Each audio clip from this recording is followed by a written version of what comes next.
Welcome to BC Women's Research Rounds. We're very lucky in that we have four speakers that are going to be joining us today for this round. So I'll get right into their introductions because it might take me a while.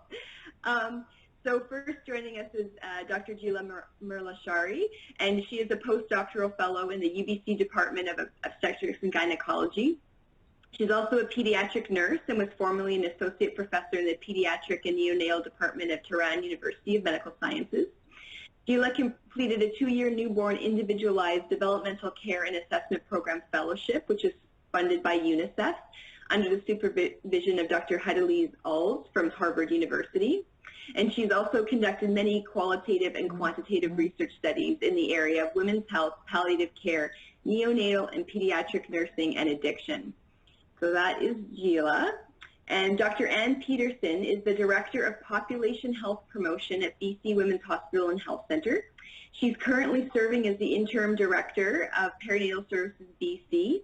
And in these roles, she is engaged in research and interventions on numerous topics, including gender-based violence and improving the healthcare response. Next, we have Dr. Laurie Brotto, who's a professor in the Department of Obstetrics and Gynecology and a registered psychologist. She also just happens to be Executive Director of the Women's Health Research Institute.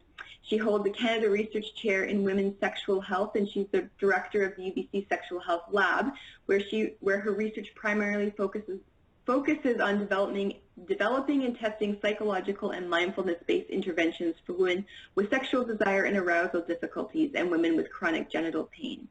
And last but definitely not least, we have Dr. Janet Lyons, a practicing obstetrician gynecologist working at both BC Women's and Children's Hospital and Vancouver General Hospital. Dr. Lyons holds a master's degree in public health from Johns Hopkins Bloomberg School of Public Health, and she has an interest in research as it applies to improve clinical practice and systems change, and is engaged in clinical research and quality improvement work, which has led to improved patient care. So I want to welcome all of today's speakers, and before I hand it over to them, I just want to remind everybody who's joined us, if you could please mute your mics. I do notice that there's a bit of background noise, and especially people on the phone, if you could please mute your phones, that would be much appreciated. So without further ado, welcome to our speakers. Good morning, everyone. I think I will probably kick off this morning's discussion, and I wanted to begin by acknowledging that the Women's Health Research Institute, which is the site on which Jila carried out her research, operates on the traditional, ancestral, and unceded territory of the Coast Salish, Musqueam, Squamish, and Tsleil-Waututh nations. And further, this acknowledgement, gratitude, and respect extends to all of the First Nations communities on whose traditional territories the WHRI builds relationships. This morning I'm speaking to you from Coquitlam, which is the Quikwatlam First Nation, which lies between the shared territories of these regions plus the Katsi, Quakwat, and Stolo nations. So a little bit about Jila. I have the pleasure of giving a little bit of background to this particular presentation. As Catherine mentioned, prior to Jila joining us 18 months ago at the WHRI, she was on faculty at Tehran University of Medical Sciences, and her research focused exclusively on women's health. She was a prolific writer, supervisor, teacher, and she was fairly politically active, shall we say, in the different research topics that she chose to study. When we had put out a call to find an individual to help develop the idea of investigating the experiences of women with gender-based violence for this study, and had an opportunity to meet Jila online, it was immediately evident to us that not only was she coming to us with the core critical qualitative and research skills to do the study, but importantly, was so compassionate. I might just ask whoever is unmuted to please mute your lines. Thank you so much. I'll have to say that one of the things I really miss most about not interacting with our teams at the WHRI is the fact that before every meeting, Gila would bring food, and she is, I think it's just a testament to how gracious and compassionate she is, and as such, she was really a delight to work with, but also the voice of compassion that this study really needed. So without further ado, I'm going to turn it over to Jila, and I'm really happy to introduce her and happy for you all to hear of the important work she's been doing over the last year or so. Thank you so much, Laurie. Thank you so much. Can you hear my voice? Okay, okay. Thank you so much, Catherine and Laurie, for introducing me. This is a great pleasure for me to work with all of you. Good morning, everybody. Welcome to this presentation. A warm welcome to all of you. Thank you for joining us.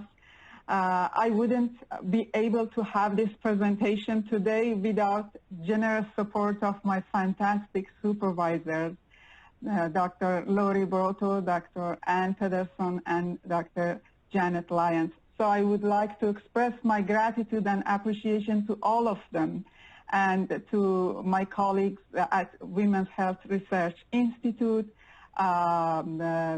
Prenatal Service BC, Women's Hospital, and University of British Columbia, and all those participants who trusted us and shared their valuable experiences with us. So we are working on a bigger project related to gender-based violence during perinatal care. I just wanted to ask everybody, please, in order to avoid any interruptions during presentation, please make sure that you mute your microphone, because there are some back noise. Okay. Would you please mute your microphones? Thank you. Okay. So we are working on a bigger project related to gender-based violence, and this presentation focuses on just part of our findings, which are related to assessment of gender-based violence during perinatal care. So I'm going to talk about gender-based violence and the aim of our study, and I'm going to have to talk about our results, and then we will have Dr. Pederson and Dr. Janet Lyons, who are going to talk about implications of our findings in healthcare setting and for decision makers and healthcare leaders. Okay, we have different kinds of gender-based violence, as we know, and gender-based violence is not just restricted to psychological, emotional, and sexual violence. We have spiritual abuse, we have cultural, social, economic, and mind abuse, and the prevalence of gender-based violence is quite high around the world. For instance, 1 in 3 women experience gender-based violence during a kind of sexual assault during their lives, and according to evidence, in more than 51% of women who are above 16 years old, they have experienced physical and sexual violence in their lives. Also, 1 in 10 spousal victims are pregnant at the time of gender-based violence. So as we can see, the prevalence is quite high, and there are so many negative ramifications if a woman during her perinatal period face gender-based violence. And violence during pregnancy is one of the leading causes of death among mothers, and it can jeopardize not only the health and well-being of mom, but the baby, and it can be a strong predictor for more violence even after delivery and postpartum. There are so many negative consequences for gender-based violence, and women who are in their perinatal period, when they face gender-based violence, the detrimental effects of this situation would be much more than women who might experience gender-based violence in the rest of their time. Also, if I want to name some of the health-related consequences of gender-based violence, I can name sexually transmitted diseases, miscarriage, risky abortion, premature birth, low birth weight babies, and also it has a long-term effect on psychological and mental and physical and economic status of the woman and the family. Also, women who experience gender-based violence, they might have poor mental health, and it can compromise their parenting, and it can compromise the relationship between mom and baby that we call it bonding. And this parenting and bonding, both of them are very important in mental health of mom and baby in the future. It also has a negative effect on the development of the children in the future, and can compromise the cognition development and has a negative effect on the future behavior of the children as well. So perinatal care is very important. Why? Because it's a kind of golden opportunity for us as healthcare providers to identify signs and symptoms of gender-based violence and do something for these women. Why? Because we have numerous contacts with women during their perinatal care, and we have ample time to build trust and work on a therapeutic relationship with these women and do something for them. So we shouldn't miss this opportunity as healthcare providers.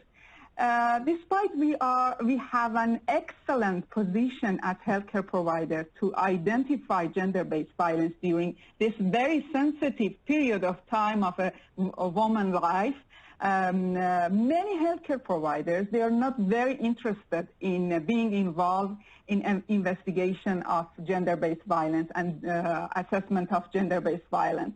And we wanted to know why, according to literature, they have different reasons for this unwillingness.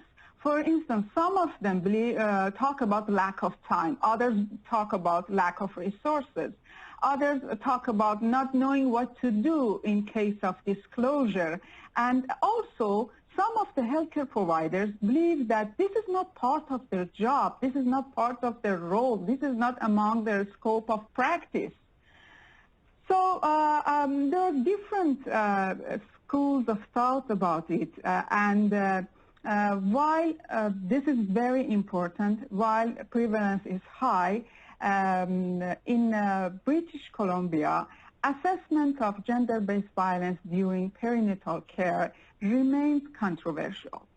According to WHO has certain conditions for gender-based violence screening, and believes that if we want to do screening, we need to have these certain conditions, including having access to trained staff, having access to a safe and private space, and access to resources.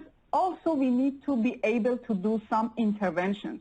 So if we want to ask some questions, some sensitive questions related to gender-based violence from women, while we don't have any access to resources, or we are not able to do any kinds of intervention, so asking questions would be useless.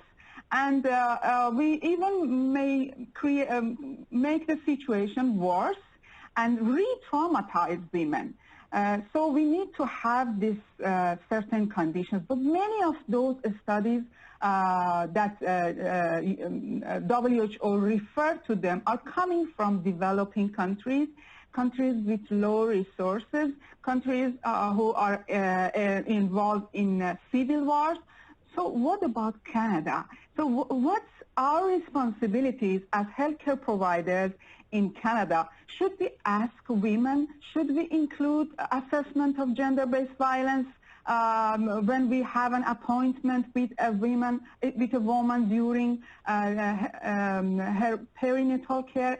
And if we want to ask questions, what kinds of questions should be included in this assessment? So, and what should we have access to a standard kinds of questionnaire? So in order to answer these questions, we decided to investigate the experience of healthcare providers and survivors with regard to assessment of gender-based violence during perinatal care. So in this study, we had two different groups. One group, survivors or women with the history of gender-based violence and pregnancy during last 5 years, and another group, healthcare providers with the experience of providing care for women with this history of gender-based violence.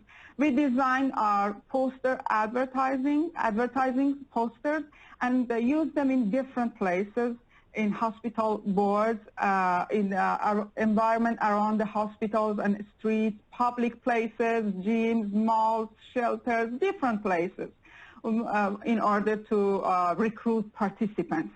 Also, we use different platforms in social media like Facebook and Instagram, and we used snowball sampling for participant recruitment.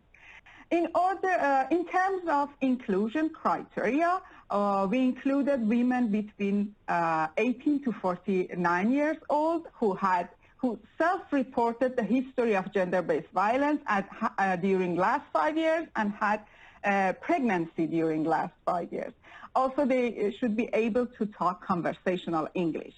About healthcare providers, we included those healthcare providers who had experience of providing care for women during their perinatal care and had experience of providing care for women who had experience of gender-based violence. So we had two different interview guides for these two groups. In this slide, we just brought you some examples from the questions that we asked from our participants. For instance, we asked them about the definition of gender-based violence. We asked them, can you tell me how your experience with violence was managed by healthcare providers, healthcare system? Were there barriers you noticed when you shared your experience? How might we improve this situation? And also we asked them if they believe that we as healthcare providers need to include asking questions about gender-based violence.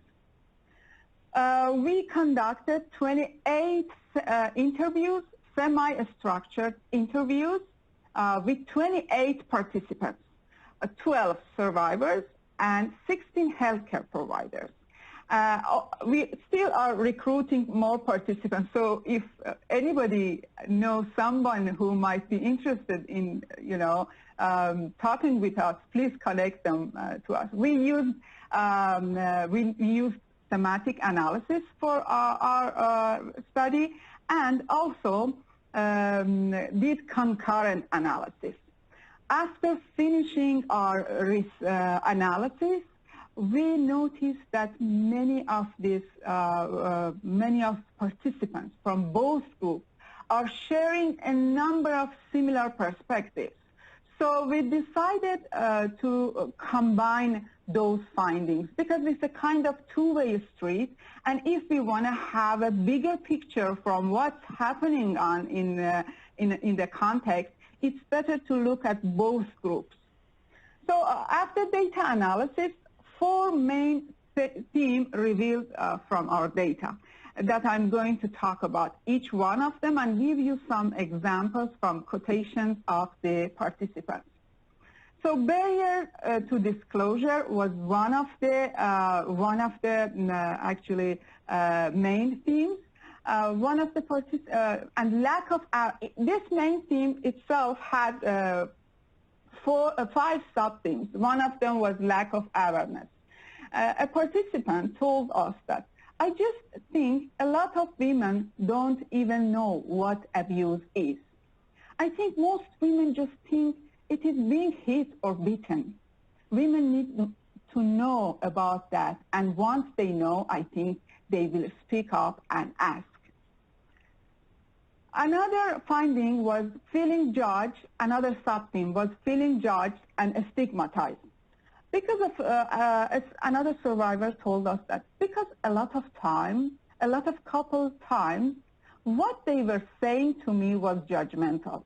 I can tell by their face they need to be very careful about how they go about asking questions, and also be very careful about judgments. Because even if you are not directly speaking judgments, your body language says a lot. Every time I came into the clinic, the nurse was very short with me and just giving me some attitude. So also another sub-theme for barrier to disclosure was not being sure that disclosing would benefit. One of the participants, one of the survivors, I should remind you that we actually consider maximum variety in our participant sampling, and we had indigenous women, we had women of color, we had immigrant and newcomers, and with healthcare providers, we talked to physicians, nurses, and midwives with different backgrounds. Okay, another sub-theme was not being sure that disclosing would benefit them. One of the participants told us, I don't see what they could have done that would have made anything any better, because it's none of their business. What could they do to help anyway? Another participant told us that, I think that a lot of time I think that a lot of them wouldn't know what to do with that information. And so it's easier maybe to just avoid the question rather than to ask it, finding information that you can't do anything with, or you don't know what to do with that information. Another sub-theme for this main theme was fear and denial. One of the participants, she told us that, I think a big part of mine was denial, and I did not want to admit that I was under an abusive relationship, and I hoped that I was going to change my next, it was going to change. My next thing was fear of him finding out that I was telling other people. Another main sub-theme was, it's not healthcare providers' concern. A 35-year-old survivor told us, the main thing I found difficult with care providers is that they always seem to want to get you out the door as quickly as possible.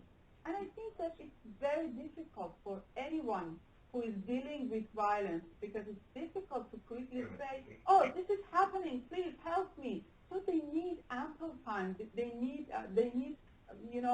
building trust takes time. We can't do it in a fast manner.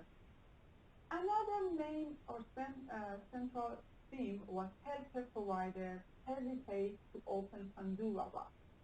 In fact, healthcare providers were looking at the situation like a box, like a Pandora box, that they didn't know what might happen if they opened the door of that Pandora box. So one of the sub-themes for this main theme was stepping onto an unfamiliar path. Because many of these healthcare providers, they told us that they never had any kind of training regarding gender-based violence and how to approach these women. So one of the healthcare providers told us that, I think if I had a question template to start with and maybe recommendation of when to consider asking, then I think I would try it out. I think because I haven't done it before, there is this hesitation and worry that I'm going to offend any people or that sort of thing. Another sub-theme for this main theme was concern about the next step. one of the healthcare providers, she told us that I think that the next steps are really challenging. Like if gender-based violence is disclosed, I think what to do after that is really challenging and confusing. Sometimes it may be easier in low-resource settings to not ask because the next step is so unknown and time-consuming. Our third main theme was the paradox of whether to ask or not to ask. In fact, all of our participants, they mentioned that the hardest part of this process of assessment is beginning of this conversation. It was really hard for them to start and talk about this sensitive, let's say, subject. So one of the main sub-themes was using normalizing questions to break the ice. It's very interesting. These quotations that I'm going to provide are from our survivors. They are telling us how to break the ice. And I can tell you that all of the participants, all of women survivors, they mentioned that we want them to ask us, because if they don't ask, we might not disclose it. So one of the survivors, she told us that I think asking questions is a really good and important first step in opening up that door for disclosure. Another survivor told us that if you're asking women about suicide, so why we can't ask some questions about whether you are in a safe and healthy and supportive relationship? Another sub-theme was ask in a way that no one feels singled out and bombarded because of the high, the stigma behind this sensitive subject, especially about sexual assault. A healthcare provider is providing us a very good suggestion about this subject. I think if we ask everybody, women wouldn't feel singled out. What if we tell them that I'm going to ask some questions that we ask from all of the women? And so this way we are somehow not attacking them. We explain that these are among routine questions that we ask from all of the women. Yeah, I think that might lower people's guard, so they are more willing to answer questions. The last but not least theme was how to act in a culturally safe way. All of our participants, they were talking about this multicultural society that we have, and they were telling us that we need to consider this multiculturalism if we want to ask sensitive questions regarding gender-based violence. One of the sub-themes for this main theme was lack of single definition of gender-based violence. One of the participants told us, I think people have to have cultural humility. So they really need to understand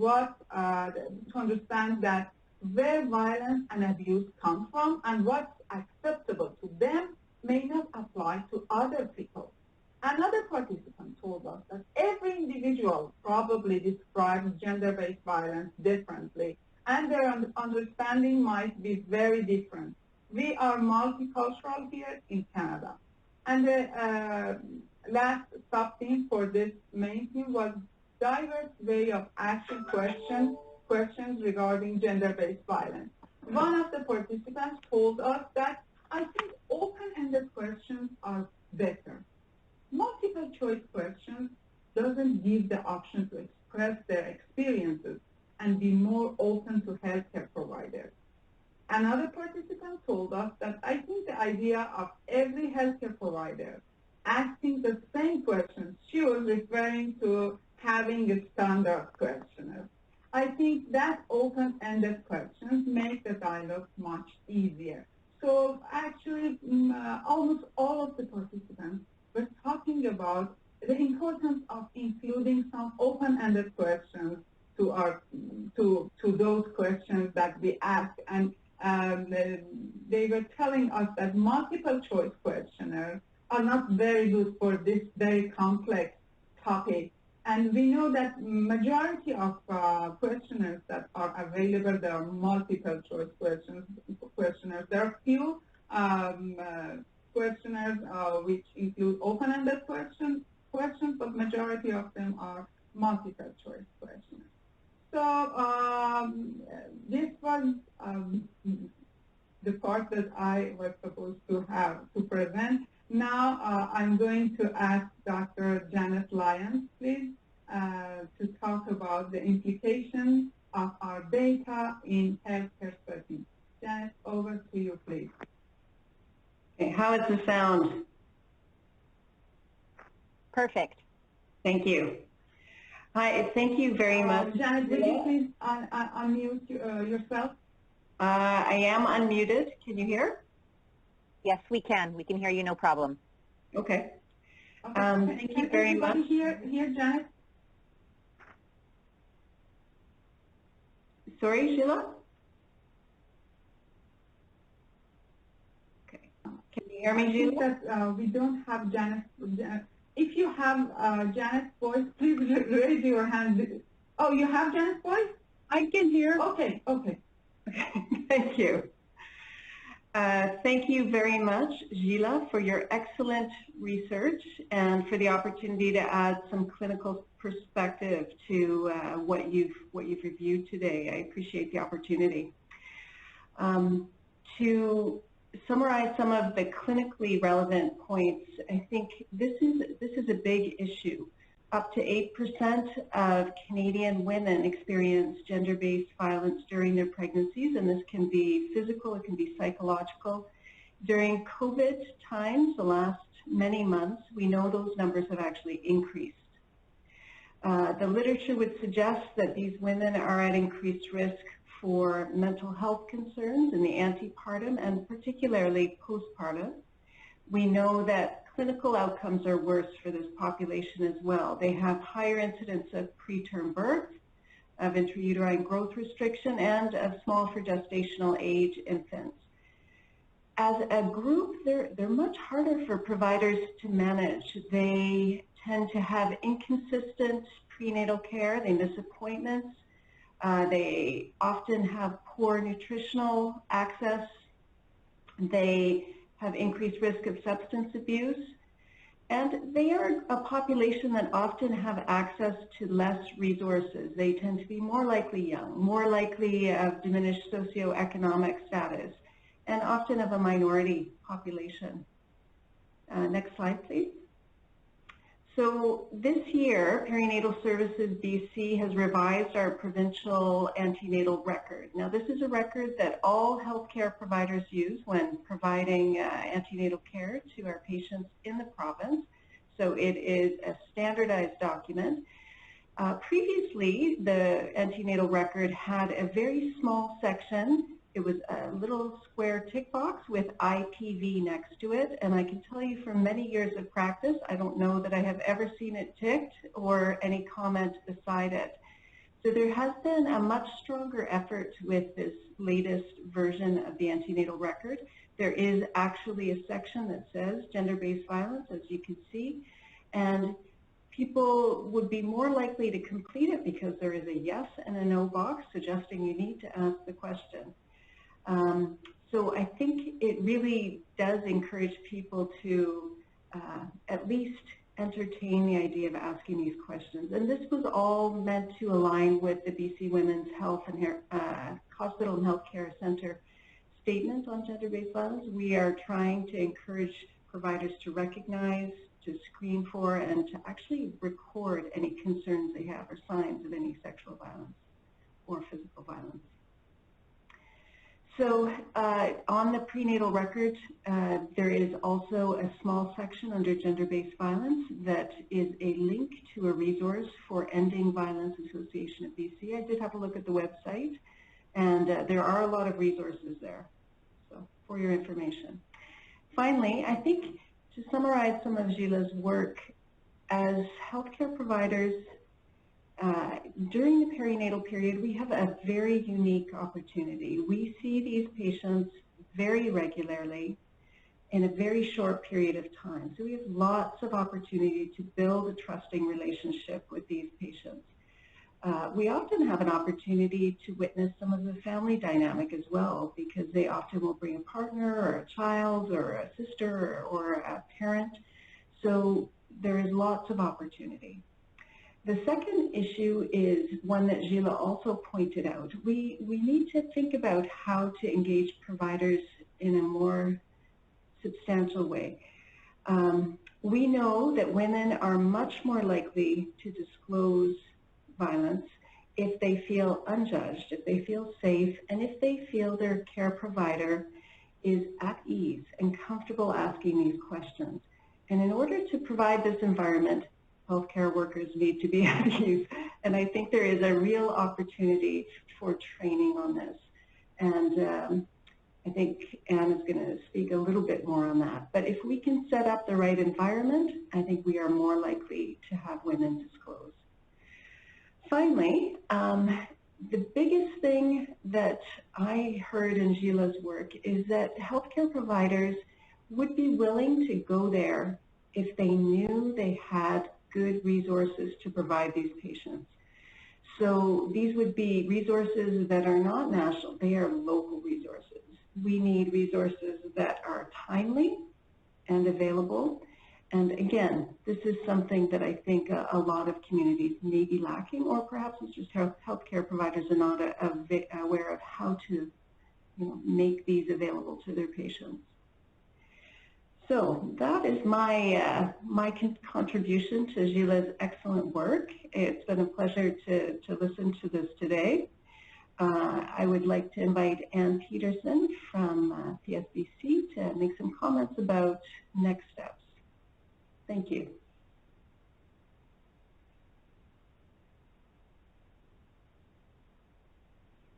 Good morning. Thank you, Janet. Can people hear me? Laurie, can you do the hand wave? Thank you so much. Hi, everyone. I'm Anne Peterson, and I was introduced with my dual roles, and I was smiling, Janet, throughout your remarks because I felt like I was playing both sides of this game. However, inadvertently, and that's because I work both at BC Women's and at the moment at Perinatal Services BC.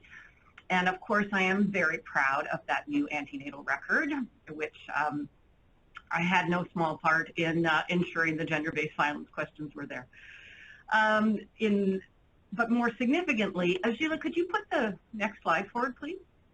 But more significantly, I have another role at BC Women's. So Gila asked if I would speak this morning, not as a researcher, but in my more policymaker role, and I wanted to just open up a conversation that I think we're going to have time for with regard to what do we do with this information. So Janet has not acknowledged some of the clinical responses, and I wanted to just say a few words about what health leaders and decision makers need to do. So to put that in context, I want to mention that in 2018, BC Women's Hospital released the course that you see the image of on the screen. We were commissioned by the Ministry of Health to create this online course. It's a 4-module course about identifying, understanding, responding to gender-based violence in the healthcare sector. It's available on the Learning Hub. In this course, we followed a model developed by the World Health Organization, which advocates inquiry approaches rather than screening approaches. And by that, I mean looking for signs and indicators that violence might be an issue, and then appropriately asking about that, rather than universally applying a standardized single instrument. I think Gila's research suggests we should explore that more deeply, and we should look at how to appropriately balance a universal approach with a more nuanced, tailored approach. And I think that that sensitivity is going to be important. When we do that, of course, we're going to have to evaluate it and pilot it, et cetera. So I think the moment has shifted from where we were in this province 20 years ago, where there was a very, very strong sense that we did not have the support in the anti-violence sector to support women adequately, and that healthcare providers were not able to open up questions in such a way to keep women safe and refer them appropriately on. I think that that core challenge remains, but I think the anti-violence sector and the health sector are working more closely together. Janet mentioned the Ending Violence Association. They are an umbrella organization of all the anti-violence worker initiatives in the province. They were our partner in creating this educational tool. The course is designed to increase healthcare providers' confidence in asking and engaging and addressing gender-based violence, as well as competence. So it's that two sides that I have learned in my time, particularly at PSBC, that are the two magic ingredients in all healthcare provider training initiatives. It's both knowledge and skill. I wanted to add something that I didn't put on this slide originally, which was that we in the context of COVID, the province of British Columbia has noted the anecdotal reports of the increases in gender-based violence, particularly intimate partner violence, and there is an interministerial assistant deputy minister level committee that meets regularly and is monitoring the situation and beginning to develop a response. There's, as you know, tremendous concern about how to respond appropriately. And what I know about that is mostly that the work is continuing and that the work will align with the federal responses. But the good news is that British Columbia has taken, it's a very active committee. I've heard from someone close to the action that this is one of those meetings that no one misses, which is really significant in government. I don't want to underestimate the significance of that. I mentioned that we released this course in 2018.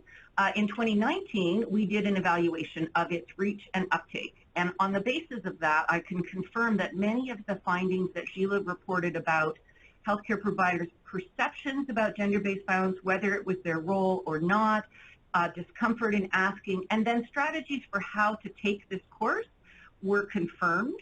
A lot of the things that people said is that they need support to do the course on work time. They need more resources, like they gave us advice on how to expand the functionality and relevance of the course.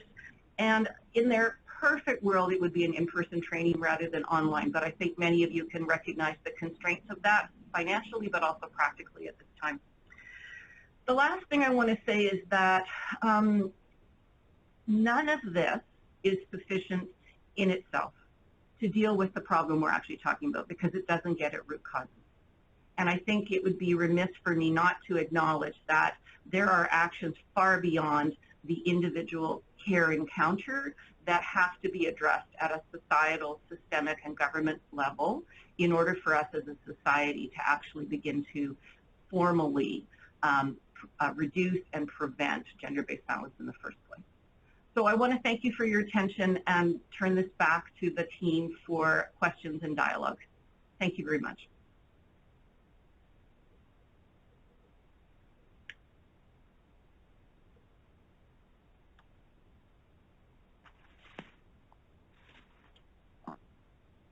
So any questions for us? You can. So that's Patty Johnson here. I just wanted to congratulate you on the work that you've done. It's very gratifying to see that question on the antenatal form. I was part of a group that was lobbying for that 20 years ago, and it's great to see it come around finally at this point in time. I have a program called Smart Mom, which is a prenatal education program, and the second most utilized supplemental stream in our program is about domestic violence. So women are looking for and asking for this information in the province. So congratulations. Thank you. Thank you so much. We are waiting for more questions and comments. So it's Donna Quayle here. I'm from the Nurse Family Partnership Program at Vancouver Coastal Health. And I also wanted to express my gratitude for the gender-based violence education, although in the Nurse Family Partnership Program, the nurses involved have had some quite a bit of additional education around gender-based violence. We've been really able to support our public health colleagues through the gender-based violence education and through our experiences in having these sometimes challenging discussions with women. And I also wanted to just acknowledge the new app that Dr. Colleen Vargo at the UBC School of Nursing has been involved in. It's an internationally recognized app that also has local BC community resources that are built right in. So it's something that a clinician, or it's mainly designed for an individual to use to kind of explore everything associated with gender-based violence on their own, and it kind of walks them through depending on kind of where they're at and what is of most interest to them. And the really wonderful thing about this app is that it also has a safety mechanism built in, so the client puts in a password code to be able to take themselves to the app. But if they should ever be asked about the app, there is a standardized password that can be put in so that the app comes up as a way to learn to organize yourself better, as opposed to being something about violence. So that if anybody is being monitored, there's far less risk that would ever be of notice to their partner or who's ever committing the. And I'm desperately looking. They had changed the name of it. It was called My Plan Canada, and then they realized that My Plan Canada also referred to some international work around, I think, activity with children or something. So I'm trying to remember what they've changed the name to, and madly looking that up. So maybe somebody else knows. But congratulations. I think we would just validate everything you're saying, and thank you for this work to highlight it for others. Thank you so much. Thank you for introducing that interesting app to us.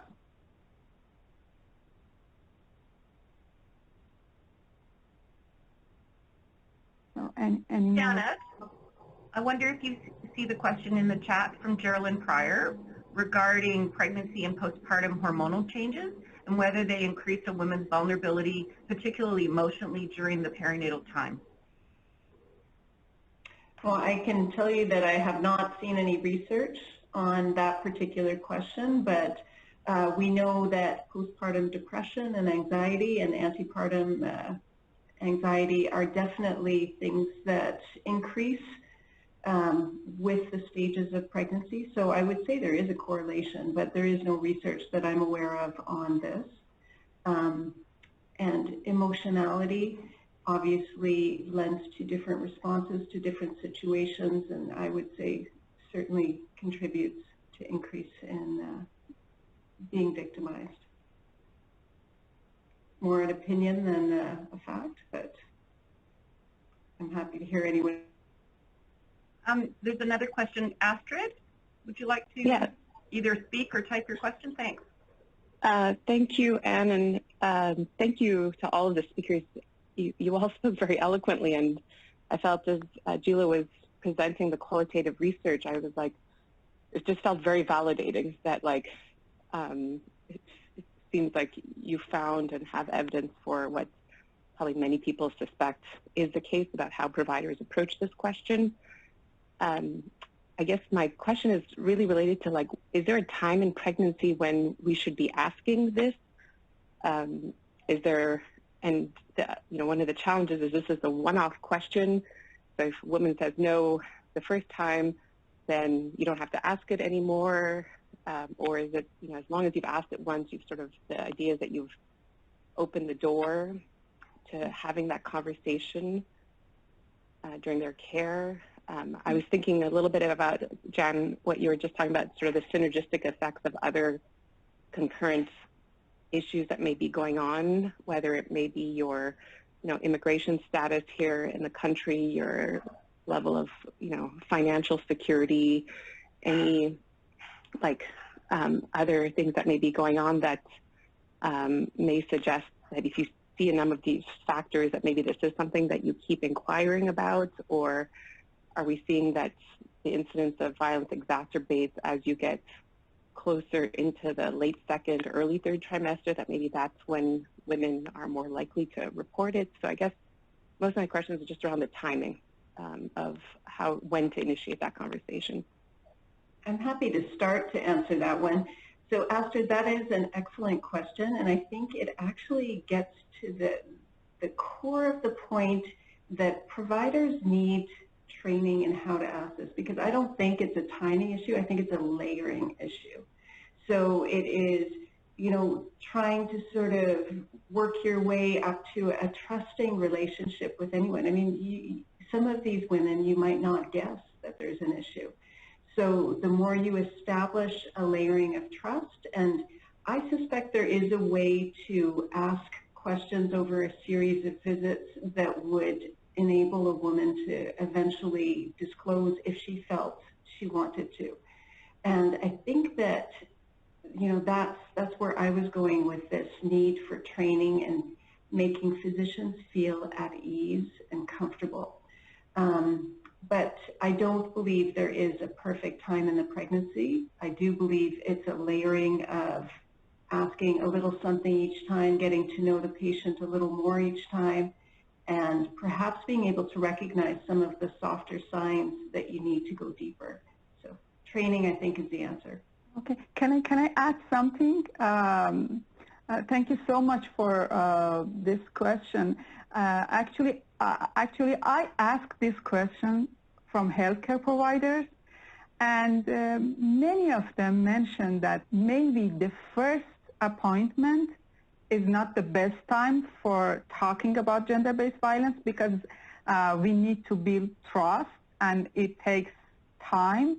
But the second appointment, and we can be a good time, or we can tell them that this is a question that we have and we ask from everybody, and whenever you feel that you think to talk about it, we are more than welcome to discuss it with you. And they were mentioning in the different literature that it's good to sometime ask it again, for instance, during each trimester, because you don't know, someone might not facing gender-based violence now, but 3 months later she might face gender-based violence. So sometimes we have to again somehow brought up this discussion with the women, and also after delivery we should ask them again, directly, indirectly, we should ask them again to, in order to not to miss anything. Jila, we have another question. Sudabe would like to make a comment. I see one of the questions is about the slides, sharing a slide. Sudabe, excuse me, the screen has moved, so I've lost my notes. It looks like it's Sudabe Jule. Yes. My name is Sudi. Hello, everyone. Thank you for such a wonderful...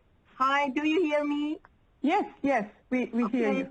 Okay. I have been working with Jila for more than 15 years from Iran and now here.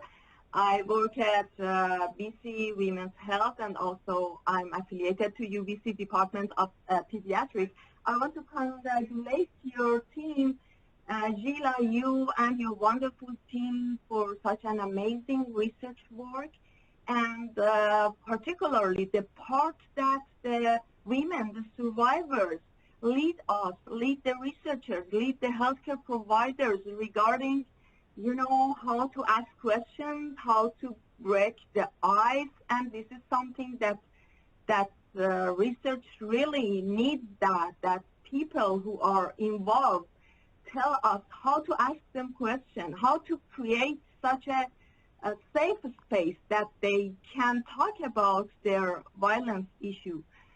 I want to thank you, and I wish good luck for you in continuing your wonderful research. Thank you. Thank you so much, Sudhi. I have to add that in these interviews, our participants, they provided us with some fantastic questions that we can ask from the participants. So we have valuable resources from questions that they provided us, and we can use them in the future. So instead of us designing questions or questionnaires, they have designed it for us almost. Thank you so much, Sudhi. Thank you. Good luck. Thank you. Geraldine, you made a point in the chat that you had a really interesting suggestion, and it builds directly on Gila's comment that the interviews themselves have provided the basis for a tool development, which Gila hasn't really explained yet. And so there is some potential for developing one directly. But you made a really interesting comment in the chat that I would love you to share. Yeah, I just, in my years of practice, I just found asking open-ended question like, how are things at home for you? Is a good start, and paying close attention to body language and, you know, how, not just what they say, but how they look when you ask is important. Exactly. Thank you so much. Thank you. And many of our participants, especially the young ones, they mentioned that we need some kinds of instruction. So those workshops workshops and online programs that Anne mentioned, they need some instruction to know how to approach women, how to ask questions, and if they disclose, how should be their response, and where are the resources. Some of them, they didn't know anything about resources. So training is a big step that we need to pay attention to it.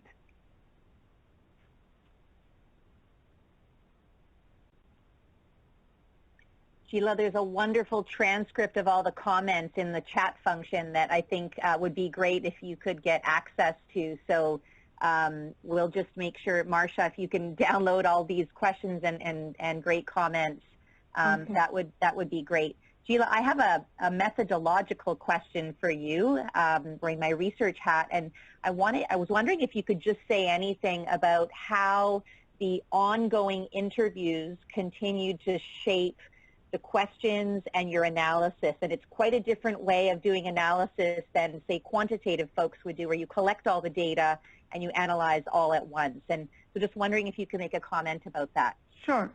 Thank you so much for this question. Actually, we started the first interview. We had a questionnaire, interview guide in advance. But after starting doing interviews, we transcribed the interviews, and we did the analysis as soon as possible. So before doing the second interview, we analyzed the first interview. And based on the information we received from the first interview, we noticed that, for instance, there are some gaps in the questions that we ask, and we need to probe and ask some more questions in detail about something, you know. So each interview guided us to shape a better kind of interview for the next one.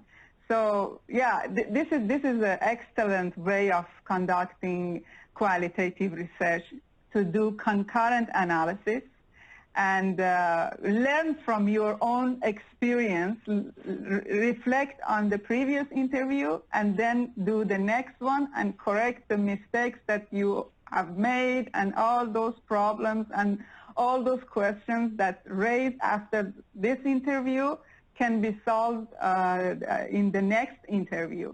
You know, so it's very important to do concurrent analysis. Thank you so much, Laurie, for Can I add to that and just say that the experience that you had in modifying your questions through your research translates directly to what a healthcare provider would experience when they are actually interviewing patients. It would be nice to be able to skip all of your hard work, take the results, and teach the healthcare providers, you know, all the little tricks to draw out this sensitive and important information. Yeah, thank you so much, Annette. Thank you. So, they have asked about sharing a slide. Slides. I think for me it's okay, but I will talk about the rest of the team, and I think that we can share our slides. So yeah, thank you. I don't know if there are any other questions that we didn't respond.